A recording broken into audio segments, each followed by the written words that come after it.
నమస్తే, నేను Suryaprakash. News watch స్వాగతం. వివిధ దినపత్రికల్లో వచ్చినటువంటి ప్రధాన అంశాలు చూద్దాం.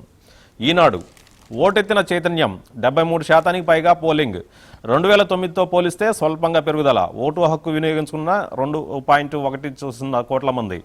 డిగ్గీ రాజా రాసలీల, రాజ్యసభ టీవీ యాంకర్తో వివాహేతర సంబంధం అంగీకరించిన దిగ్విజయ్ సింగ్. నిరాశ వద్దు, భరోసా నాది, ఆంధ్రుల శక్తి ఏమిటో నాకు తెలుసు, సీమాంధ్ర భవిష్యత్తుకు బ్లూ ప్రింట్ సిద్ధం, ఢిల్లీ చిన్నబోయేలా రాజధాని నిర్మిస్తాం, ఏపీని హార్డ్వేర్ రాజధానిగా చేస్తా మోడీ. అదేవిధంగా విభజనతో ప్రజల్లో భయం, ఆంధ్రప్రదేశ్ అభివృద్ధికి పూచి మాది, కృతనిశ్చయంతో ఉన్నాం, కాంగ్రెస్ను ఆదరించండి. హిందూపురం సభలో రాహుల్ వ్యాఖ్య. వ్యవసాయ పరిశోధనా దిగ్గజం ఆలపాటి కన్నుమూత, రాళ్లు రప్పలను హరితవనం చేసిన కృషివలుడు. వైకాపా కుబేరుల పార్టీ, జగన్ ఇంత తక్కువ సమయంలో అంత ఎలా సంపాదించారు, దేశంలోకెల్లా అత్యధికంగా ఖర్చు పెడుతున్న పార్టీ వైకాపానే, జయరాం రమేష్ వ్యాఖ్యలు. ఇది ఈనాడులో ఉన్నటువంటి ప్రధాన అంశాలు. అదేవిధంగా ఆంధ్రజ్యోతి చూసినట్టయితే సెంటిమెంట్ పండింది, ఆశల పల్లికిలో టీఆర్ఎస్ కాంగ్రెస్, 60 దాటేస్తామంటున్న కారు, అతిపెద్ద పార్టీగా నిలుస్తామన్న హస్తం, హంగులో కింగులమంటున్న దేశం. ఓటెత్తిన తెలంగాణ, 10 జిల్లాల్లో 73% పైగా పోలింగ్. 2009 ఎన్నికలతో పోలిస్తే 3% పెరుగుదల. కరీంనగర్ జిల్లాలో అత్యధికంగా 71.34%. ఢిల్లీని తలదన్నే రాజధాని, హైదరాబాద్ లేదనే నిరాశ వద్దు, కొత్త రాజధానిగా హార్డ్వేర్ క్యాపిటల్గా తీర్చిదిద్దాం. ప్యార్మే పడిపోయానే, లేటు వయసులో డిగ్గీ రాజా ఘాటు ప్రేమ. టీవీ యాంకర్ అమృతారాయ్తో సంబంధం, అవును ఉంది, ఒప్పుకోవడానికి నాకు ఏ సంకోచము లేదు, ఆమెకు విడాకులు రాగానే పెళ్లి చేసుకుంటాం. ఏఐసిసి రాష్ట్ర వ్యవహారాల ఇన్ఛార్జ్ దిగ్విజయ్ ట్వీట్. మాస్టారు క్యూలో రండి, నేరుగా వస్తున్న చిరుకు ఓ యువకుడి షాక్, చప్పట్లు కొట్టి అభినందించిన ఓటర్లు. ఇవి ఆంధ్రజ్యోతిలో ఉన్నటువంటి ప్రధాన అంశాలు. అదేవిధంగా సాక్షి చూసినట్టయితే జనం ఓటెత్తారు, తెలంగాణలో 72% పోలింగ్, తుది వివరాలతో 75%కి చేరే అవకాశం. అధికారంపై గులాబీ ధీమా, తమకు ఛాన్స్ ఉందంటున్న కాంగ్రెస్. చంద్రబాబు చల్లని ఓటు, తాను బీజేపీకి ఓటేశానని చెప్పిన బాబు బహిరంగంగా ప్రకటించడంపై వివాదం. ఎన్నికల తర్వాత కాంగ్రెస్ కనుమరిగే మోడీ, తాను ప్రధాని పదవికి పోటీ పడటాన్ని జీర్ణించుకోలేకపోతున్నారని వ్యాఖ్య. 6 నెలల్లో కొత్త రాజధాని, హిందూపురం సభలో రాహుల్ గాంధీ హామీ. తలరాతను మార్చే ఎన్నికలవి, జనమంతా ఏకం కావాలి, కృష్ణా జిల్లా ప్రచారంలో జగన్ పిలుపు. ఇవి సాక్షి దినపత్రికలో ఉన్నటువంటి ప్రధాన అంశాలు. అదేవిధంగా వార్త చూసినట్టయితే పోలింగ్ ప్రశాంతం, హైదరాబాద్లో స్వల్ప ఘర్షణలు, సుధీర్ రెడ్డి, విహెచ్ విక్రమ్ గౌడ్లపై కేసులు. మెదక్లో విజయశాంతి ఆగ్రహం, గజ్వేల్లో టీడీపీ టీఆర్ఎస్ల మధ్య ఘర్షణలు, ధర్నాలు, పలుచోట్ల ఓట్ల బహిష్కరణలు. ఉత్తమ్ ఇన్నోవా దగ్ధం, 2.5 కోట్ల నగదు స్వాధీనం. నల్గొండ టాప్ 81%, హైదరాబాద్ అత్యల్పం 53%. గిన్నిస్లోకి గవర్నర్, 2 కొత్త సీఎంల చేత ప్రమాణం చేయించనున్న నరసింహన్.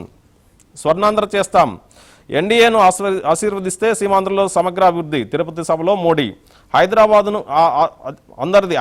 అందరిది, సీమాంధ్రకు ప్రత్యేక ప్యాకేజీ, ఆ 3 పార్టీలే తెలంగాణ కోరాయి. టీ కాంగ్రెస్ పెద్దల్లో గుబులు, తెలంగాణ ఉద్యోగుల దెబ్బ, చంద్రబాబు ఓటు చెల్లదు, చిరును క్యూలో నిలబెట్టిన ఓటరు. టీవీ యాంకర్తో దిగ్విజయ్ సింగ్ ప్రమాణం, ఎన్నికల తర్వాత చంద్రబాబు కనిపించరు జగన్. ఇవి వార్తలో ఉన్నటువంటి ప్రధాన అంశాలు. ఇక సూర్య చూసినట్టయితే ఎన్డీఏను గెలిపిస్తే స్వర్ణాంధ్ర, అగ్రగామిగా భారతదేశం, ఆంధ్రప్రదేశ్ రాజధానిగా హార్డ్వేర్ సిటీ, దేశం గర్వపడేలా సీమాంధ్ర అభివృద్ధి. అదేవిధంగా ఎవరి ధీమా వారిదే, సెటిలర్ల ఓట్లు ఎవరికి, టీడీపీ ఆశలపై జగన్ పార్టీ నీళ్లు చల్లిందా, తెలంగాణలోనూ అక్కడక్కడ ఫ్యాన్ గాలి. టీ పోలింగ్ ప్రశాంతం, దేశవ్యాప్తంగా కూడా ప్రశాంతమే. టీలో 78% పోలింగ్ నమోదు, 2009 కన్నా 6% ఎక్కువ. సూర్యాపేట వద్ద 1.5 కోట్ల దగ్ధం. ఇవి సూర్య దినపత్రికలో ఉన్నటువంటి ప్రధాన అంశాలు. అదేవిధంగా ఆంధ్రప్రభ చూసినట్టయితే 70% పోలింగ్ ప్రశాంతం, తెలంగాణలో ముగిసిన సార్వత్రిక సమరం, నల్గొండ జిల్లాలో అత్యధిక పోలింగ్. స్వర్ణాంధ్ర స్కామాంధ్ర, ఏం కావాలో తేల్చుకోండి, గ్యాస్ మీకో వరం, పెట్రో చదువులకు స్వాగతం. తిరుపతి సభలో మోడీ, సీమాంధ్ర బ్లూ ప్రింట్ సిద్ధమని ప్రకటన. ఢిల్లీని తలదన్నే రాజధాని నిర్మిద్దాం, వాళ్ళు లేఖలిచ్చారు, మేం టీ ఇచ్చాం, అధికారంలోకి వస్తే నవ్యాంధ్రప్రదేశ్, విద్యా కేంద్రంగా విశాఖపట్నం. హిందూపురం సభలో రాహుల్ గాంధీ. తెలంగాణలో కారు జోరు, గెలుపుపై టీఆర్ఎస్ పెరిగిన ధీమా, 10 ఎంపీ 60 అసెంబ్లీ సీట్లు వస్తాయని అంచనా. వాళ్ళిద్దరూ ఇష్టపడ్డారు, యాంకర్ అమ్మతో డిగ్గీ రాజా ప్రమాణం, పెళ్లిదాకా వచ్చిన లవ్ స్టోరీ. తుది దశలో డిజిటలైజేషన్, బూజుపట్టిన దస్త్రాలకు దుమ్ము దులుపుతున్న అధికారులు. కంప్యూటరీకరణ తర్వాత అవసరం లేని ఫైళ్లన్నీ చెత్తబుట్లోకి, సచివాలయంలో ఫైళ్లన్నీ ఖాళీ. ఇవి ఆంధ్రప్రదేశ్లో ఉన్నటువంటి ప్రధాన అంశాలు. ఆంధ్ర భూమి చూసినట్టయితే ఓటెత్తిన తెలంగాణ, కదం తొక్కిన జనం, 72% పోలింగ్. నల్గొండలో అత్యధికం, హైదరాబాద్ అత్యల్పం. గెలిచేది మేమే, తెరాస ధీమా, కాదు హంగే కాంగ్రెస్. అతిపెద్ద పార్టీ మాదే, తెలంగాణ ఫలితాలపై కాంగ్రెస్ అంచనా. అగ్రగామిగా ఆంధ్ర, మీ బాధ మాకు తెలుసు, అందరూ ఒప్పుకున్నాకే తెలంగాణ ఇచ్చాం. హిందూపురం బహిరంగ సభలో రాహుల్ గాంధీ. లైన్లో రండి, చిరును వెనక్కి పంపిన ఓటరు. పోలింగ్ కేంద్రంలో మెగాస్టార్కు చేదు అనుభవం. మాతోనే స్వర్ణాంధ్ర, బాబును ఆశీర్వదించండి. తిరుపతి సభలో నరేంద్ర మోడీ. బాబుతో బన్వర్డి, ఓటు రద్దు హెచ్చరికపై దుమారం, చాంబర్లోని వాగ్వాదం, చివరికి తగ్గిన సీఈఓ. ఎవరు మునగాడు, సీమాంధ్రలో రాజకీయం గరం గరం. టీడీపీ, వైకాపా, డి అంటే డి. ఇవి ఆంధ్రభూమిలో ఉన్నటువంటి ప్రధాన వార్తలు. అదేవిధంగా నమస్తే తెలంగాణ చూసినట్టయితే, ఓటెత్తిన తెలంగాణ, కొత్త రాష్ట్రం, కొత్త ఓటర్లు, 72% పోలింగ్. 2009తో పోలిస్తే 4.2% పెరిగిన ఓటింగ్ శాతం. దుంకిన కోడ్, లైన్లో చిరు. కాంగ్రెస్ లక్ష్యం నవ్యాంధ్రప్రదేశ్, కాంగ్రెస్ చొరవతోనే సీమాంధ్ర ప్రత్యేక హోదా. చంద్రబాబు జీవితంలో సీఎం కాలేడు, చిరంజీవి. స్వర్ణాంధ్ర కావాలా, స్కామాంధ్ర కావాలా, లంచాలు తిననీయను. కాంగ్రెస్ రాజకీయాలతో దేశం చిన్నాభిన్నం. ఈ రోజు దుద్దినం, నాపై ఎఫ్ఐఆర్ నమోదైంది. తిరుపతి బహిరంగ సభలో మోడీ. అదేవిధంగా దిగ్విజయ్ రెండో పెళ్లి, రాజ్యసభ టీవీ యాంకర్ అమృతారాయ్తో అనుబంధం నిజమేనని వెల్లడి. నమస్తే తెలంగాణ ఉన్నటువంటి ప్రధాన వార్తలు. అదేవిధంగా ప్రజాశక్తి చూసినట్టయితే, ఓట్ల జోరు, ఎన్నికల ప్రశాంతం, 72% పైగా పోలింగ్. 583 ఈవీఎంల మార్పు, రీపోలింగ్పై ఫిర్యాదులు అందలేదు. ఉత్తమ్ కారులో డబ్బు దగ్ధం, బెంగాల్లో భారీ రిగ్గింగ్, మోడీపై 2 ఎఫ్ఐఆర్లు. ఇవి ప్రజాశక్తిలో ఉన్నటువంటి వార్తలు. అదేవిధంగా విశాలాంధ్ర చూసినట్టయితే, విశాలాంధ్రలో తెలంగాణలో పోలింగ్ ప్రశాంతం, ఈవీఎంలలో నేతల భవితవ్యం, 73% నమోదు, అక్కడక్కడ స్వల్ప ఘర్షణలు. నేడే మేడే, కార్మికులారా ఏకం కండి. 6 నెలల్లో రాజధానిపై నిర్ణయం, సీమాంధ్ర అభివృద్ధికి విస్తృత చర్యలు, రాహుల్. గుజరాత్కు ధీటుగా సీమాంధ్ర, తిరుపతి ఎన్నికల సభలో నరేంద్ర మోడీ. చంద్రబాబు ఓటు చెల్లదు, బన్వర్లాల్.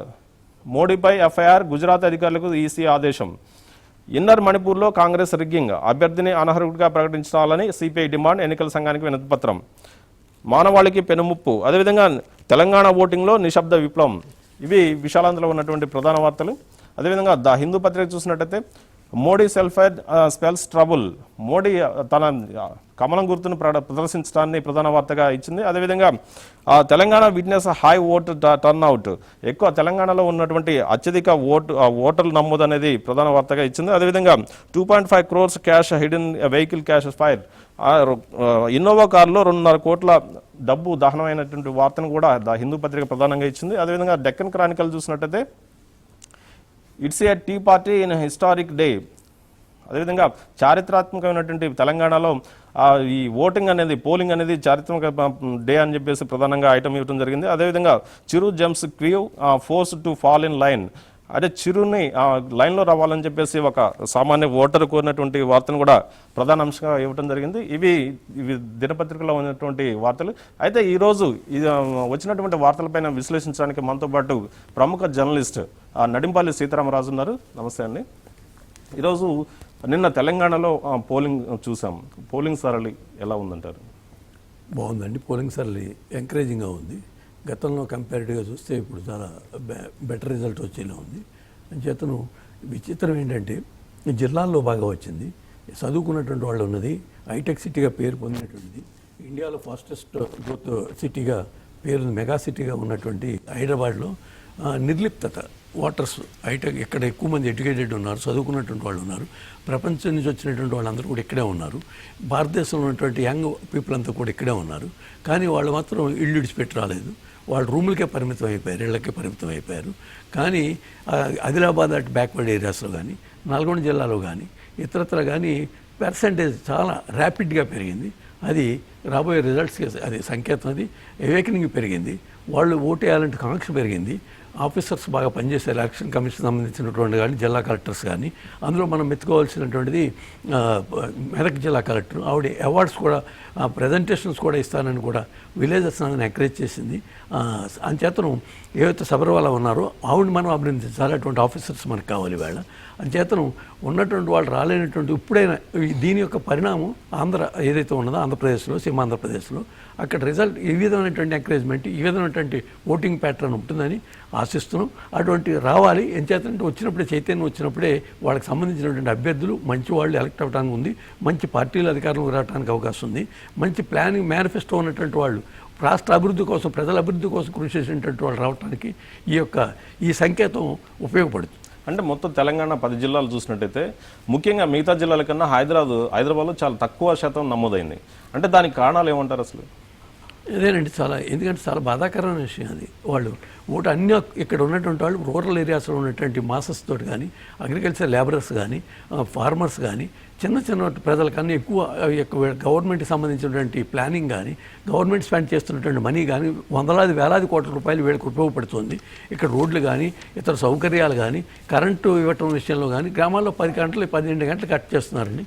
ఇక్కడ 24 గంటలకి 22 గంటలు 23 గంటలు. అది జూబ్లీ హిల్స్ మినిస్టర్స్ ఉన్నటువంటి ఏరియాస్ అయితే ఎమ్మెల్యే కాలనీస్ అయితే 24 గంటలు కరెంట్ ఇస్తున్నారు.